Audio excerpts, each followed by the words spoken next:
हमारे साथ इस वक्त केंद्रीय मंत्री अनुप्रिया पटेल लाइव आज तक पर जुड़ रही हैं। अनुप्रिया जी, सबसे पहले तो अगर बतौर केंद्रीय मंत्री आपके पास कोई भी संकेत हो या संदेश हो कि प्रधानमंत्री का राष्ट्र के नाम संबोधन किस विषय पर होने वाला है, तो हमारे दर्शक जानना चाहेंगे। क्या ये महिला आरक्षण से जुड़ा हुआ जो 3 विधेयक कल पेश हुआ, जिसमें 131वां संशोधन बिल गिर गया, उससे जुड़ा हुआ होगा?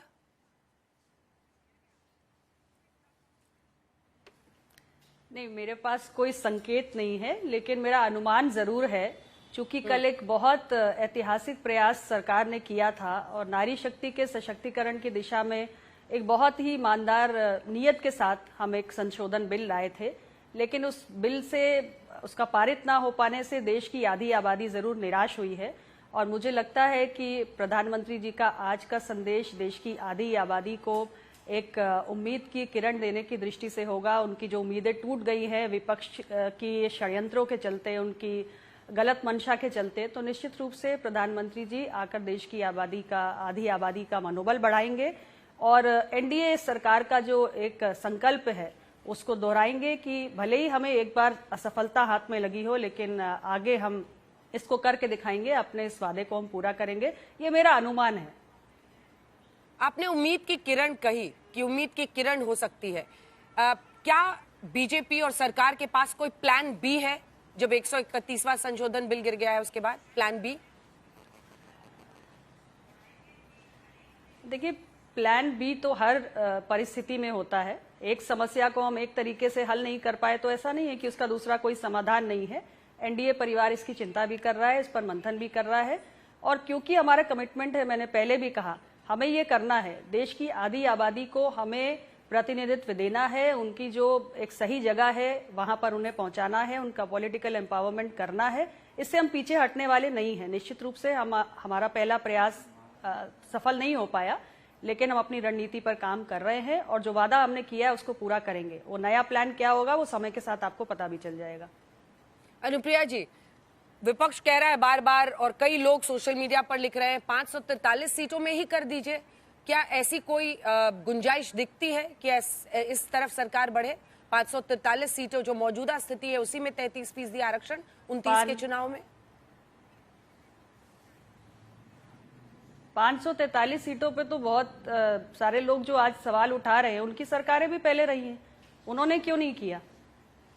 बहुत सारे इसमें भी इफ एंड बट होंगे, 543 में पहले क्यों नहीं हो गया? देखिए, हमारा जो एक दृष्टिकोण था वो हमने स्पष्ट रूप से सभी साथियों के सामने रखा कि हम सीटें क्यों बढ़ा रहे हैं।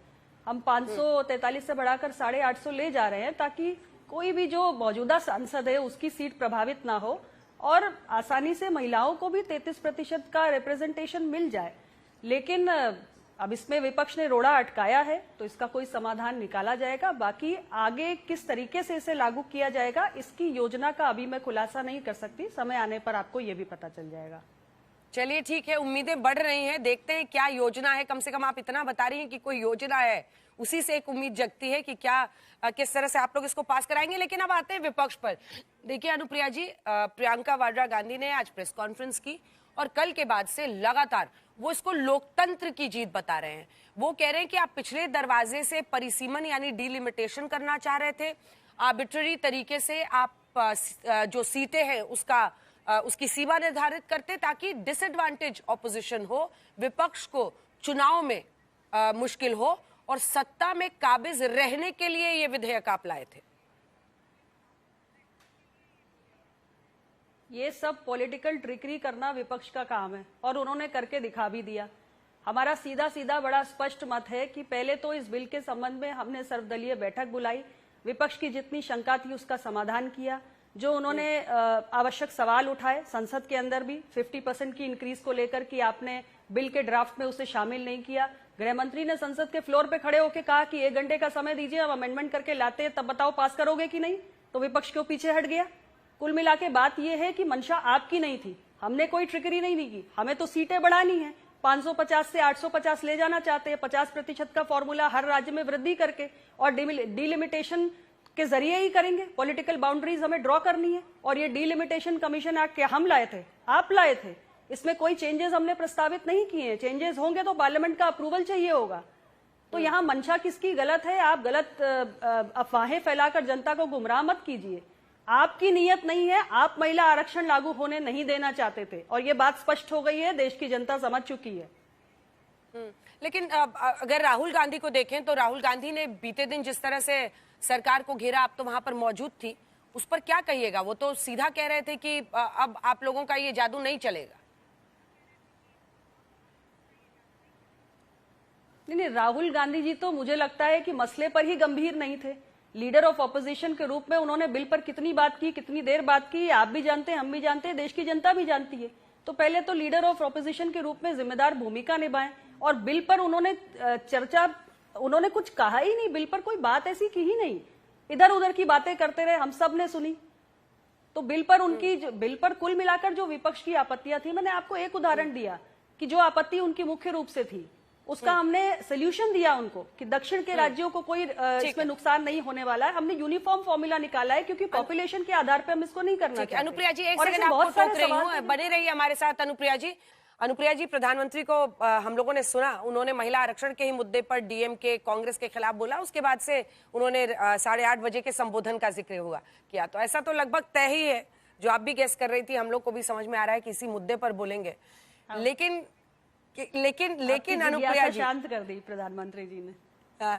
लेकिन क्या बोलेंगे ये इम्पोर्टेंट है ना, क्योंकि अब हाइप तो पूरा दिन से ही हो रहा है। अब पीएम ने भी वहां पर मेंशन कर दिया है, तो सबको लग रहा है कि कुछ नया सामने आएगा, कोई हल सामने आएगा।